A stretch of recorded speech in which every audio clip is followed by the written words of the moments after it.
ये नीतीश कुमार जी का जो योजना है 7 निश्चय योजना, उसमें महालूट चल रहा है कि 20% उद्योग धंधा कल कारखानों पे इतना बड़ा बड़ा ताला लटकवाने का काम किया। नीतीश कुमार जी का ये मॉडल बिहार के हित में नहीं है, बिहार के 13 करोड़ आवाम के हित में नहीं। ये इनके पूरा तंत्र खराब है। अरे एसी में बैठ करके एसी का मजा ले रहे हैं और 10,000 रुपया मुख्यमंत्री के कुर्सी पे जाते और 10,000 रुपया मुख्यमंत्री के कुर्सी पे जाते। नीतीश कुमार जी से कौन डीएम डरेगा साहब, कौन एसपी डरेगा, कौन डीजीपी डरेगा? अगर ईमानदार मुख्यमंत्री होगा मेरे जैसा तो एक भी कलेक्टर, बीडीओ, सीओ, मुखिया हिम्मत नहीं करेगा घूस लेने का और ऐसे टंकी पैसा लगा हुआ टंकी गिर जाएगा। नमस्कार, मैं हूं रितेश शर्मा। बिहार चुनाव की बात करने के लिए हम यहां इस वक्त मौजूद हैं। बिहार में चुनाव होने वाले हैं। चुनाव आयोग के द्वारा कह दिया गया है कि जो तारीख है उसी तारीख पर जो है चुनाव होने वाले हैं, यानी अक्टूबर नवंबर के महीने में कोई तारीख फिक्स की जाएगी, उसी में चुनाव होगा। लेकिन उसे लेकर के बिहार में सरगर्मी भी बहुत ज़्यादा तेज़ हो गई है। एक तरफ तेजस्वी यादव हैं, चिराग पासवान है, हर कोई जो है विरोध कर रहा है कि चुनाव की जो तारीख है उसे एक्सटेंड कर दिया जाए। हालांकि चुनाव होने वाले हैं और इसमें जो कई तरह की राजनीतिक पार्टियां हैं वो बिहार को बदलने के लिए आगे आई हैं। तो हमने आपको पिछले इंटरव्यू में भी मिलवाया था। युवा बिहार सेना के राष्ट्रीय अध्यक्ष हैं राजकुमार पासवान हमारे साथ यहाँ मौजूद हैं। उसके साथ ही यहाँ पे संतोष शाह यहाँ पे मौजूद हैं, जो बांकीपुर से निर्दलीय जो है विधायक के लिए चुनाव लड़े हैं। और बांकीपुर में क्या समस्याएं हैं, एक विधायक कैसा होना चाहिए जनता के लिए, हम उस पर बात करेंगे। तो सबसे पहले युवा बिहार सेना के राष्ट्रीय अध्यक्ष राजकुमार पासवान जी से हम बात करते हैं। पहले तो आपका स्वागत है सर। जी नमस्कार। तो सबसे पहले ये बताइए, बिहार में अभी नीतीश कुमार की सरकार जो है बहुत ही अच्छे तरीके से कार्यशैली उनकी है, कर रहे हैं, लेकिन घोटालों की बात भी सामने निकल कर आ रही है और तेजस्वी यादव हैं वो भी बहुत ज़्यादा उन पर मुखर हैं और आरोप लगा रहे हैं कई तरह के। अभी हाल फिलहाल में एक वायरल वीडियो भी हुआ है जिसमें कि नल जल योजना के तहत एक जो टंकी है, जो उनका ड्रीम प्रोजेक्ट कहा जा रहा है इन सभी चीज़ों को, वो धराशायी हो गया है। तो लोग कह रहे हैं कि अरे विकास जो है देखिए ज़मीन पर कैसे आ गया आसमान से, तो विकास तो आसमान में उठने की बात होती है। क्या कहेंगे इस पर? देखिए वो 15 साल की आरजेडी की सरकार रही हो, चाहे ये 15 साल के नीतीश कुमार जी की सरकार है, ये दोनों बिहार को लूटने का, बर्बाद करने का ये इन्होंने काम किया। इनकी योजनाएं तो बहुत सारी अच्छी आई। लालू प्रसाद यादव की सरकार में भी योजनाएं बहुत अच्छे आए। आपको बता दें कि चरवाहा विद्यालय भी आया था, तो वो भी योजना कोई ख़राब नहीं था, लेकिन उस योजना पे कार्य नहीं हुए और कार्य भी हुए तो उसमें लूट हुआ। उसी तरह से आदरणीय नीतीश कुमार जी का जो योजना है 7 निश्चय योजना, उसमें महालूट चल रहा है और जो कि आज भी मैंने पढ़ा है बहुत सारा चीज़। अभी 7 निश्चय योजना में जो जल नल, हर घर को जल नल योजना है, उसमें टंकी नीचे गिराता है पानी भरते ही। तो ये बड़ा चौंकाने वाली बात है, कैसा काम हो रहा है। सवाल उठता है नीतीश कुमार जी पे। एक ही बिहार में उन्होंने काम किया, एक या दो, एक तो सड़क, पुल और तीसरा बिजली, और उन्होंने कुछ नहीं दिया बिहार को। बिहार में आपको बता दें कि 20% उद्योग धंधा कल कारखानों पे इतना बड़ा बड़ा ताला लटकवाने का काम किया। यहाँ के जिन्होंने 2005 में नीतीश कुमार जी कहा था, मैं उस समय अबोध बच्चा था और मुझे याद है अच्छी तरह से कि इस बिहार का एक भी बेटा दिल्ली, बॉम्बे, कलकत्ता, मद्रास, हरियाणा, पंजाब नहीं जाएगा नौकरी करने। लेकिन आज भी सबसे बड़ा सप्लायर, लेबर सप्लायर का अड्डा बन चुका है इनके राज्य में।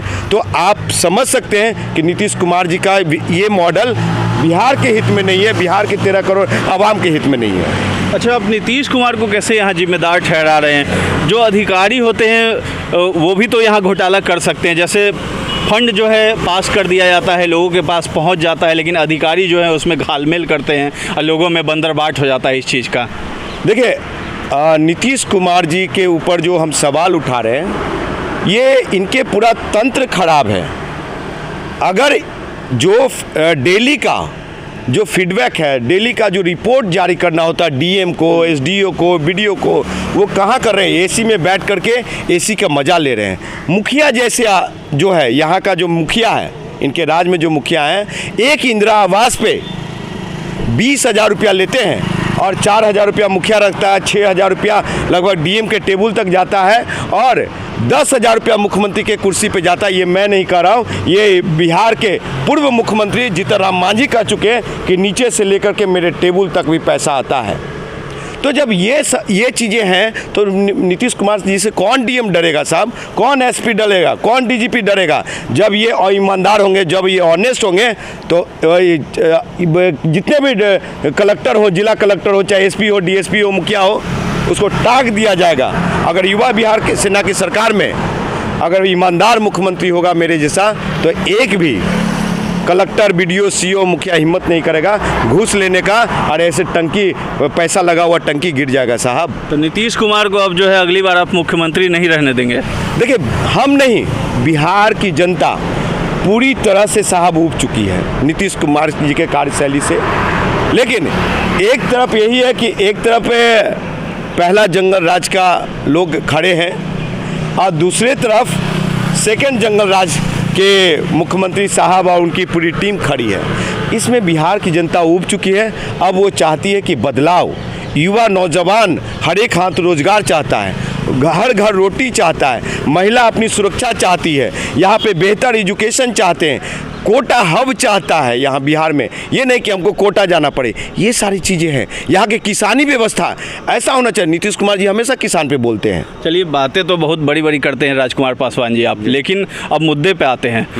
तेजस्वी यादव मुख्यमंत्री बनने के लायक हैं, वो अपने आप को मानते हैं। यहाँ पुष्पम प्रिया चौधरी है, सब लोग कह रहे हैं। लेकिन जो बात है, जो ब्लूप्रिंट होता है, जो विज़न होता है एक मुख्यमंत्री का, एक पार्टी का, वो क्या है आपके पास? जी हाँ, बिल्कुल।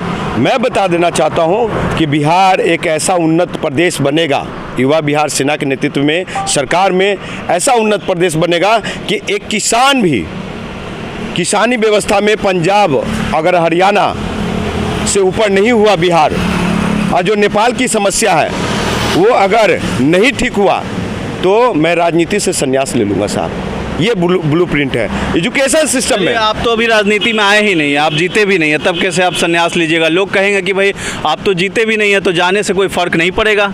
देखिए, कोई 2 बार लोकसभा चुनाव लड़ करके हाउस में है, मैं 2 बार लोकसभा चुनाव लड़ करके जनता के लिए संघर्ष कर रहा हूँ, जनता के बीच में हूँ। भले आज मेरा चेहरा बहुत बड़ा नहीं है क्योंकि मैं लालू प्रसाद यादव का बेटा नहीं हूँ और न ही रामविलास पासवान का बेटा हूँ ये, लेकिन मैं आपको बता देना चाहता हूँ कि बिहार का आवाम, बिहार का नौजवान, युवा, महिला और बूढ़ा बुजुर्ग लोग सभी आज युवा बिहार सेना के बहुत तेज़ी से साथ जुड़ रहे हैं। और इसी 2020 के विधानसभा चुनाव में, इसी 2020 के विधानसभा चुनाव में बिहार के आवाम दिखाने का काम करेगा, मुंह तोड़ जवाब देने का काम। कितने सीटों पे आने का आप दावा ठोकते हैं? मैं संघर्ष के लिए तैयार हूँ, 5 साल आगे भी संघर्ष करना पड़े, लेकिन 243 सीट पे युवा बिहार सेना की टीम लड़ेगी, पार्टी उतरेगी और मुंहतोड़ जवाब देने का काम करेगी। जो ब्लूप्रिंट है वो आप कब जनता के सामने लाइएगा, क्या कब रखिएगा? एक खास बात बता रहा हूँ कि ये जो युवा बिहार सेना है,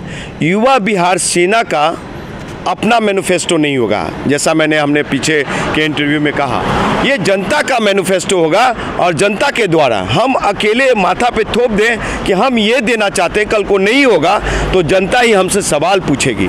जनता कहेगी कि आप बड़े लंबे चौड़े वायदे किए थे, क्या हुआ? हम 2-3 कार्य ऐसा करेंगे कि वो पीढ़ी दर पीढ़ी लोग याद करेंगे वो चीज़ें कि बिहार का विकास कैसे हो। चलिए, तो यहाँ राजकुमार पासवान जी से हमने यहाँ बातचीत की है, उन्होंने बहुत कुछ बताया है। ब्लूप्रिंट वो तैयार करेंगे और जनता के मैनिफेस्टो पे चुनाव लड़ेंगे और दावा करते हैं कि 243 सीटों पे चुनाव लड़ेंगे। और क्या रिजल्ट सामने आता है वो तो बाद की बात है, लेकिन जनता के लिए ये मुखर रहेंगे, अग्रसर रहेंगे काम करने के लिए। अब हमारे साथ यहाँ संतोष शाह जी हैं, बांकीपुर से निर्दलीय उम्मीदवार हैं, चुनाव लड़ते हैं, इस बार भी चुनाव लड़ेंगे। संतोष शाह जी, पिछली बार आपने जब चुनाव लड़ा तो क्या देखा था यहाँ, क्या मतलब होना चाहिए आपके हिसाब से यहाँ इस एरिया में? पटना स्मार्ट सिटी बनाने की कवायद की ओर बढ़ रहा है, बहुत जगह बैनर लगे हैं, बोर्ड लगे हैं कि स्मार्ट सिटी का प्रोजेक्ट चल रहा है, क्या लगता है स्मार्ट सिटी बन रहा है? सब कुछ बताइए। देखिए, चुनाव लड़ना कोई बड़ी बात नहीं है, लेकिन जब आदमी इस विचार से राजनीति में आता है कि हमें कुछ करना है अपने समाज के लिए, तो उसी परिवर्तन के लिए हमने अन्न आंदोलन का समर्थन किया था और उसी दौरान मैंने राजनीति में प्रवेश किया। उससे पहले मुझे राजनीति से कोई ज़्यादा लगाव नहीं था, लेकिन चूँकि राजनीति में आ गए हैं, चुनाव मैंने पिछली बार लड़ा है और इस बार फिर चुनाव लड़ना है। पिछले बार मैं आम आदमी पार्टी में रहते हुए निर्दलीय चुनाव लड़ा था, लेकिन किसी कारण से अभी युवा बिहार सेना, जो कि राजकुमार पासवान इसके अध्यक्ष हैं, इन्हीं के साथ मैं लग करके चुनाव लड़ूंगा, क्योंकि ये भी आम आदमी पार्टी से ही हैं। तो रहा बात अब चुनाव लड़ने के बाद आप कीजिएगा क्या और होना क्या चाहिए, तो मैं सीधा सीधी बात बताता हूँ, मैं बहुत ज़्यादा बोलता नहीं। जो भी चुनाव लड़ता है वो जीत करके विकास की ही बात करता है, मैं भी विकास की ही बात करूँगा। लेकिन अब मेरा सुनिए कि मैं क्या विकास करूँगा। बहुत सारे लोग बोलेंगे कि मैं आपके लिए घर बनवा दूंगा, रोड बनवा दूंगा, बिजली बनवा दूंगा, आपके लिए सारा नल नाला ठीक करवा दूंगा। ऐसा कुछ नहीं करते हैं लोग। मैं सिर्फ 2 लाइनों में आपको जवाब देता हूं कि जो भी सरकारी योजना चली हुई है विकास के नाम पर, उसमें कोई भी घोटालाबाजी नहीं होगा और सही तरीके से जनता के हित में जो भी कार्यक्रम, योजना, लाभ के मामले में जो भी योजनाएं चली है, वो सारे चीज़ों पे ही मैं काम करूंगा। बाकी कुछ नया घोषणा, नया वादा कुछ नहीं मैं करने वाला। बस जो योजना चली रह रही है उस पे 100% देने का बात करूंगा। क्योंकि देखिए, आपने बहुत सारे लोगों से सुना होगा, राजीव गांधी ने भी कहा था, या और भी बहुत सारे नेता लोग कहते हैं कि ऊपर से 100 रुपया ले चल करके आता है, जनता तक केवल 10 रुपया पहुँचता है। तो उसी 90% जिसको हम लोग घोटाले के रूप में कह सकते हैं, उसी को फ़िल्टर लगा करके लोगों के बीच में देने का काम करूंगा। और मैं एक ईमानदार छवि के साथ मार्केट में पिछले बार भी आया था, इस बार भी छवि के साथ आऊँगा, और वही मेरा लक्ष्य है। संतोष जी, ये बताइए, एक बात आपने कही कि आप घोटाला होने नहीं देंगे। चलिए, विधायक के पास जो फंड आता है वो तो सिर्फ उसका अधिकार होता है और जनता को वो अपने क्षेत्र में वो खर्च करता है, लेकिन आपने कही कि घोटाला होने नहीं देंगे। तो घोटाला तो पूरे सिस्टम, तंत्र का एक हिस्सा है। उसमें एक फ़ंड आता है जो सारे विधायकों को दिया जाता है हर क्षेत्र में विकास करने के लिए, तो उसे कैसे रोकिएगा आप? देखिए, कोई गार्जियन, अगर आप मान लेते हैं कि 10,000 रुपया महीना कमाता है, तो उनके 2-4 परिवार के सदस्य ज़रूर होते हैं, और उसी हिसाब से उनका घर का पालन पोषण होता है, उन पढ़ाई के नाम पर हो, घर का राशन के मामले में हो, इस तरह की चीज़ें, रेंट अगर किसी को देना हो तो रेंट हो, पेट्रोल हो गया, यानी कपड़े, जो भी अपने उनके ज़रूरत की चीज़ें होती है। तो रहा बात अगर मेरे फंडिंग में जो भी उस समय पैसा आएगा, क्योंकि मुझे खुद नहीं मालूम है कितना फंडिंग आता है, जो भी फंडिंग आएगा उसमें देखिए किस काम के लिए कितने पैसे किसको दिए जाते हैं, वो उस समय जाने के बाद तय होगा। अभी मैं नहीं कह सकता। रहा बात मेरा, तो मैं कितना ईमानदारी से काम करना चाहता हूँ कि कम से कम मुझे कोई ये न कह सके कि मैंने कुछ अपने लिए रखा, मैंने अपने के लिए कुछ किया, वो बिल्कुल नहीं होगा। रहा बात और सिस्टम बाय सिस्टम पैसे कैसे जाते हैं लोगों के पास, क्योंकि हर सिस्टम कहीं ना कहीं से होकर के ही जनता तक जाता है। तो मेरे, देखिए, मैं एक व्यक्ति हूँ और मेरे 2 हाथ हैं। 2 हाथ का मतलब होता है कि एक हमारे जस्ट ऊपर ऑफिसर और एक होता है हमारे जस्ट नीचे ऑफिसर। तो ये 2 चीज़ों पे तो मैं कंट्रोल कर सकता हूँ। बारे मेरे हाथ के बाद अगर कोई और कर्मचारी है, कोई स्टाफ है, तो उसका जिम्मेदारी मैं नहीं ले सकता, क्योंकि वो जिम्मेदारी हमारे नीचे प्लस उनका हो जाता है। छोटा सा सवाल है, आपके हिसाब से विधायक को कैसा होना चाहिए? विधायक को जनता से जुड़ा हुआ जो भी विकास का फंडिंग आता है, उस पर ईमानदारी से उस काम को करना चाहिए। ऐसा ही होना चाहिए विधायक। ये तो घिसा पिटा लाइन हो गया जो रहता है हमेशा। वही है, आप वैसे लोगों को जान रहे हैं जो जीत कर आ रहे हैं, विधायक काम नहीं कर रहे हैं उस क्षेत्र में जो अभी हैं, तो वो भी ऐसी ही बात कहते हैं। तो फ़र्क क्या रह जाएगा आप में और उनमें? फ़र्क ये है कि आपने उन्हें 5 साल मौका देकर देखा, मुझे अभी तक मौका नहीं देखा। अगर आपको लगता है कि विधायक 5 साल के बाद ऐसा ही होता है, तो आप उन्हीं को जिता करके भिजवाइए, मुझे कोई आपत्ति नहीं है। क्योंकि मैं जो व्यवसाय कर रहा हूँ, अभी जीतूंगा तो विधायक के रूप में जो काम होगा करूँगा, हार जाऊँगा तो फिर मेरा जो अपना रोजी रोटी का जुगाड़ है उसी में मैं लग जाऊँगा। चलिए, स्मार्ट सिटी की बात हो रही है, पटना को स्मार्ट बनाने की, छोटा सा बताइए उस पर कि आखिर कैसा होना चाहिए स्मार्ट सिटी? क्या लग रहा है हो रहा है स्मार्ट? देखिए, स्मार्ट सिटी की बात बहुत सारी होती है। मेट्रो बनाने का बात चल रहा है, पुल बनाया जा रहा है, रोड बनाया जा रहा है, बिजली को दुरुस्त किया जा रहा है, यानी कि रिचार्ज वाला मीटर भी अब लगाया जा रहा है। तो ये कहने के लिए है कि विकास हो रहा है, लेकिन अगर अपने देश के और शहरों से अगर तुलना की जाए तो उसके तुलना में विकास कम है, क्योंकि छोटा स्टेट है, गरीब स्टेट है।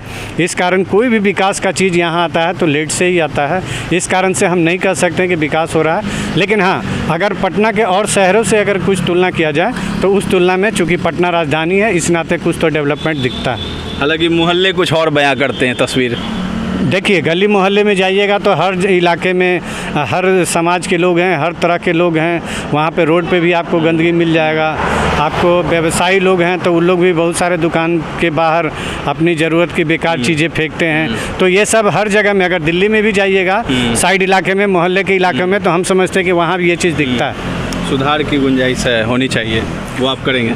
हाँ, वो सब जितना बन पड़ेगा हम करेंगे। चलिए, बहुत बहुत धन्यवाद आपका। धन्यवाद। आपका भी राजकुमार पासवान जी, धन्यवाद। तो बिहार चुनाव है, कई सारे वादे किए जा रहे हैं। जो नेता हैं अभी सत्ता में वो भी वादे करते हैं और जो आना चाहते हैं वो भी वादा करते हैं। बिहार चुनाव होगा, उस समय साफ साफ रिजल्ट जो है सामने आएगा। अभी के लिए इजाज़त दें, धन्यवाद।